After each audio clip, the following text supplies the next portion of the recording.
Stephen Mosher is the president of the Population Research Institute. His work has appeared in national publications across the country, and he was the first American social scientist to study the effects of the one-child policy in mainland China. Here to talk about the destruction of our ultimate resource, welcome Stephen Mosher.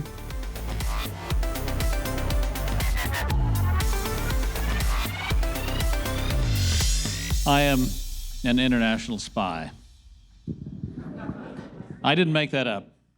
That's, if you look at my dossier in the hands of the Ministry of State Security in Beijing, I doubt if you'll have access, but if you were to look at it, you would see that I'm listed as a spy. Now, why would the People's Republic of China call an innocent anthropologist from Stanford University an international spy? Because I arrived in China in March of 1979 when China had just opened up to the West. We've gotten used to seeing lots of Chinese-made goods in our stores, and we have a close trade relationship with the People's Republic of China now. But in those days, the bamboo curtain was still in place and only slowly lifting. And I found myself living in a Chinese commune, a Chinese people's commune, about 80 miles up the Pearl River from Hong Kong. Just about the time that the Chinese government decided there were too many people in their country. Now, they didn't come to that decision on their own. They imported it from the West. There was a Chinese engineer who was allowed out of the country in 1978 called Song Jian. And Engineer Song had been in China, of course, his entire life, and under the Cultural Revolution and under the misrule of Chairman Mao Zedong, China had been closed off from the rest of the world. So he was very eager to get his hands on the latest developments in demography and population and systems engineering and resource use and so forth. And he came across a book called The Limits to Growth, which was published by a group of Masons, a Masonic group in Rome, Italy. They called themselves the Club of Rome. And this book, The Limits to Growth, said that we were running out of everything. We would run out of zinc in 1987, we'd run out of chromium in 1989, run out of coal in 1995, we'd run out of everything before we were very far into the 21st century. And the reason the Club of Rome said that we would run out of everything was that there were too many people on the earth consuming too much in the way of resources.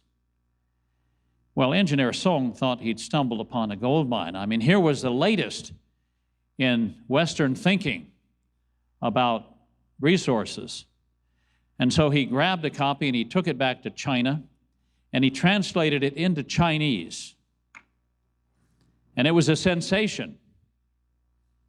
He managed to get an interview with the leader of China, who after the death of Mao Zedong was Deng Xiaoping.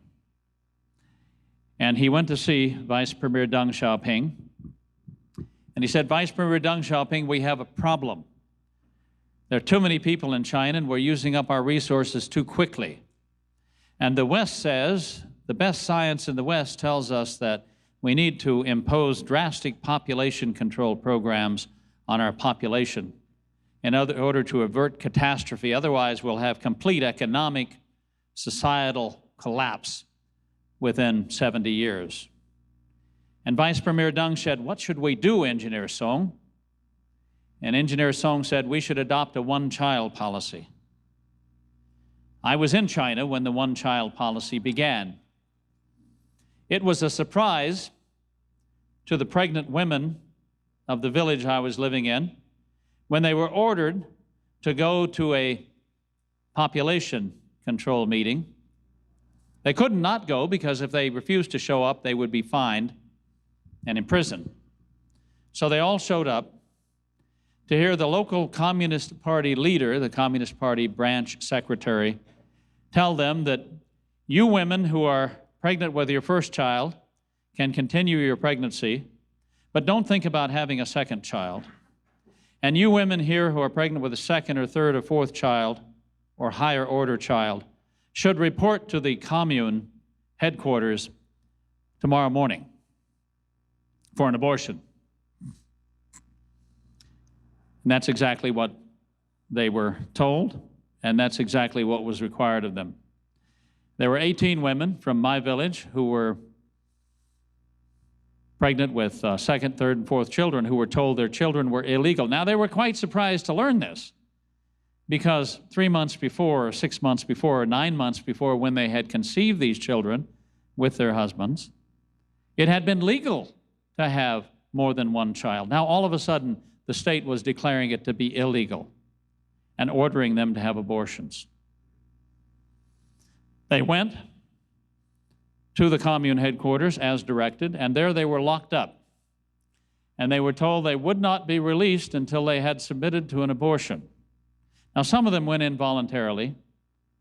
I mean, as voluntary as it can be under the circumstances when you're ordered to go in for an abortion. But there were a number of women from my village who refused the abortion, at least initially. These were mostly women who were 5 months pregnant, 7 months pregnant, 9 months pregnant. They had felt their babies quickening in their wombs.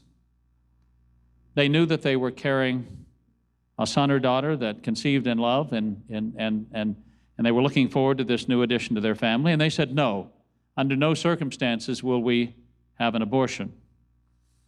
And the Communist Party said, fine, we will simply keep you here, incarcerated in the lockup until you consent to an abortion. And that's exactly what they did. They kept them locked up in a small room. But not only that, they cut their rations so that they only were fed in the morning and the evening. So they became very hungry in a short time. And they were also subjected to morning to night study, what we'll call study sessions. That they would be better described as brainwashing sessions. I was present for these brainwashing sessions, where the local party officials would come in and they would play good cop, bad cop. The bad cop would come in first generally and say, none of you women has any choice. You will get an abortion whether you want one or not, and you women who are 9 months pregnant, don't think you can simply sit here in this lockup until you go into labor and then take your baby home, because we will not allow that. If you go into labor and threaten to give birth here, we will simply take you to the abortion clinic and you will go home alone. Your baby will be killed at birth. Now, we're not talking anymore about abortion. We're talking about infanticide. We're talking about the killing of babies at birth, which also happened and still happens in China. So then the good cop would come in and he would say, now, ladies, you just all need to relax. If you consent to an abortion, we will allow your husbands to come for a visit and you'll be able to see your other children.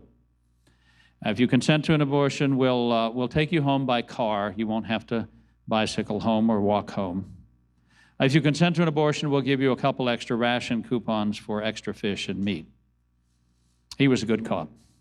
And then the bad cop would come in again and take the hard line. And that would go on morning to night, day after day after day, until the will of these young women, most of them were in their early mid-20s, young, pregnant, vulnerable women, until their will to resist was gradually eroded away, and one by one, sadly crying, they were taken in to the abortion clinic. I went with them to the clinic. I told you I was a spy. I went with them to the clinic. I went with them because that same man who authorized the one-child policy, Vice Premier Deng Xiaoping, had told President Carter before I went to China that I would be allowed to do my research. The Chinese originally didn't want to let me in the country because they were afraid I might see things that they didn't want me to see. I did. And so former President Carter, when he had a meeting with Deng Xiaoping, said, you know, one of our researchers has had his research proposal turned down. And Deng Xiaoping, the dictator of China at the time, said, oh, that'll be no problem. We'll welcome Stephen Mosher into China. Well, China's normally a fairly closed society. You know, everything is prohibited except that which is specifically allowed by the state. But if the dictator of China says that there'll be no problem and he'll be welcome into China, all doors are open. And so the door of the lockup was open to me, and the door of the abortion clinic was open to me as well. So I went with these women, as they went to the abortion clinic. The first stage was a lethal injection into the womb. They used a poison in a syringe, injected it directly into the womb of these pregnant women. Again, 5 months pregnant, 7 months pregnant, 9 months pregnant. The injection was intended to kill their unborn children, and it did for the most part. It was also intended to cause uterine contractions to begin so the baby would be born dead or in some cases dying. That worked most of the time. When it didn't work, they went in and did cesarean section abortions. So they opened up the women like tin cans and took out the now dead or dying baby. I was present for those operations. So when you hear about China's one-child policy, don't think that it is merely a matter of the government saying to the Chinese people, you know, you really should stop at one child and it would be good for the country if you did so. No, it is the government saying to the people, we order you not to have more than one child. We order you not to have any babies out of wedlock. We order you not to have a child as soon as you get married until you have been given permission by the state. And we order you after you have your first child, and certainly after you have a second, if you're allowed in that circumstance, to order you to be sterilized. It is the government of China taking control of the reproductive systems of everybody in the country under a state plan. We're talking about the government of China saying, we can produce people under a state plan just the way we used to, during the period of high communism, produce bicycles and tons of steel. That's what China's one-child policy is all about. And it still goes on today. How many people have they eliminated from China because of the one-child policy? Well, we know what the Chinese government says. A friend of mine, Congressman Tim Hulskamp, was visited by the former Minister of Health of the People's Republic of China. And Tim asked the minister how many people had been eliminated by the one-child policy, and the minister very proudly said, he wasn't shy at all to give us a number, very proudly said, we have eliminated 400 million people from our population as a result of the one-child policy. 400 million people. And he went on to say, smiling broadly, he went on to say that's greater than the entire population of the United States. So the Minister of Health said, yeah, this is, we have eliminated more people than the entire population of the United States, which is 314 million. He was proud of that fact. He went on to say, we have contributed to the solution to global warming by eliminating 400 million people. That's a topic for another day. But now you know how they have eliminated 400 million people. They have eliminated 400 million people by taking away from people the right to choose how many children they have. There are no children born out of wedlock in China today because any woman who gets pregnant before she gets married is automatically scheduled for an abortion. It is impossible for a single mother, a single mother to give birth in China because she can't get permission from the government to do so. Now, originally, when I saw what I saw and heard what I heard, I have to tell you, I went to China as a pro-abortion atheist. I was not pro-life. I was at Stanford University. What do you expect? I was teaching. Oh, do we have anybody from Stanford? No? Okay. It actually gets worse than that. I was teaching at the University of California at Berkeley, one of the high temples of secular humanism in our country. But I was pro-abortion. I thought that China had too many people.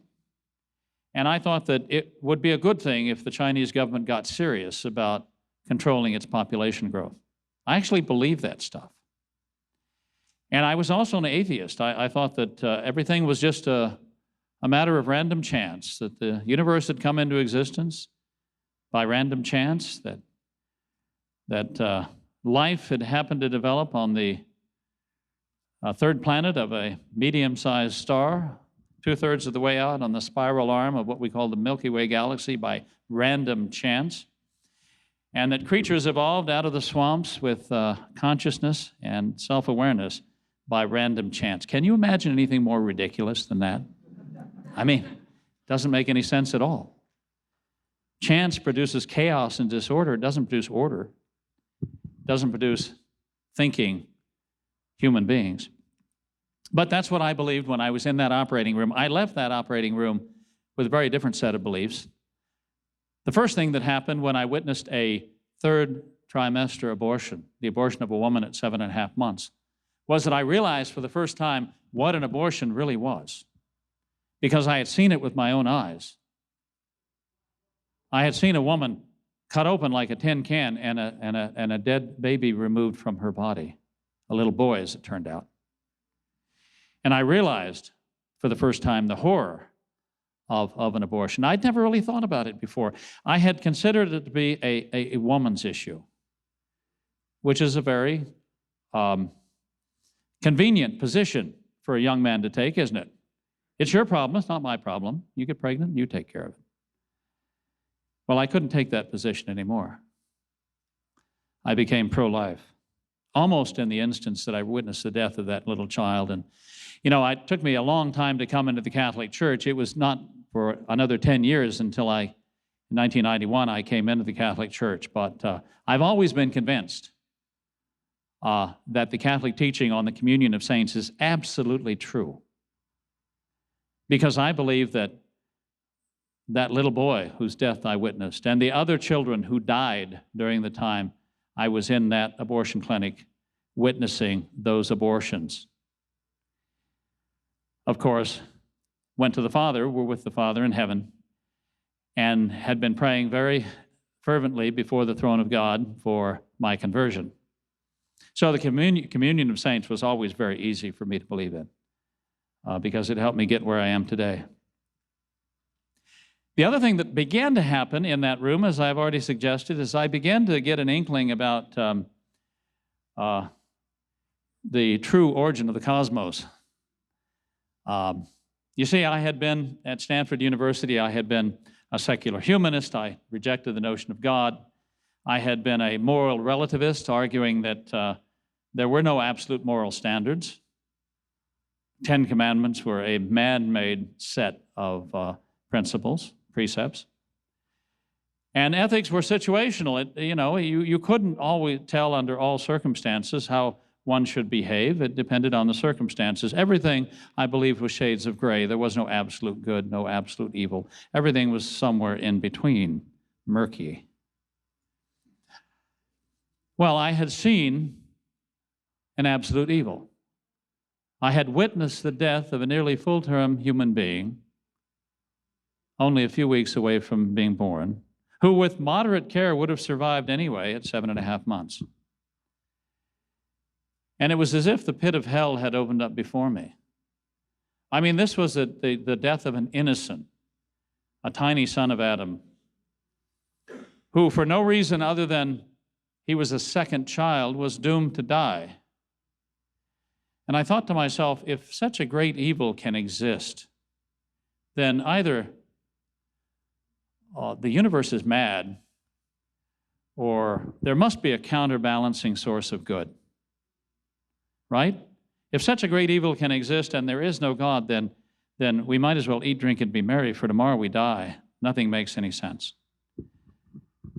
Now, I didn't want to live in an insane asylum. I didn't want to live in a mad universe where such things could happen without compensation, without balance. And so I began to seek the good. And if you seek the good, you will always be led to God. So I began to do what I could to help these women who were being forced to have abortions in China. One of the things I did was I went back to China on a number of occasions and gathered evidence on these human rights abuses. And I took them to Washington, D.C., and we were able to get, over the years, we've been able to get about $1 billion in funding that otherwise would have gone to China through the United Nations to support China's one-child policy. We've been able to get that cut off. That money has not gone to China.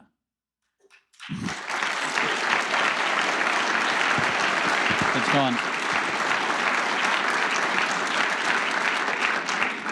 It was redirected into child survival programs, into programs that help babies survive amoebic dysentery in India, or gastroenteritis in Africa.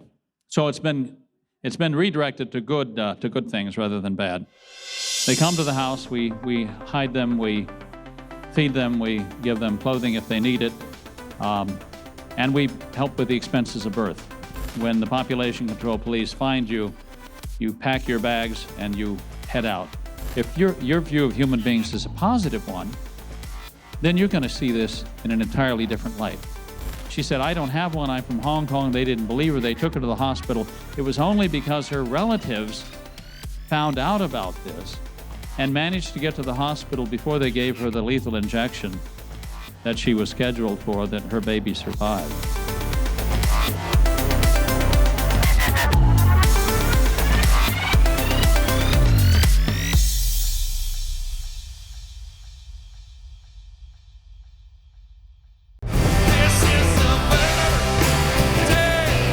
Jesus is God. Jesus is Lord. Jesus has the victory. We all have a call to greatness, a desire for it. We want to do something good. Now is your time. You could change the world, and the world needs changing. So get busy. Shalom World, God's own channel.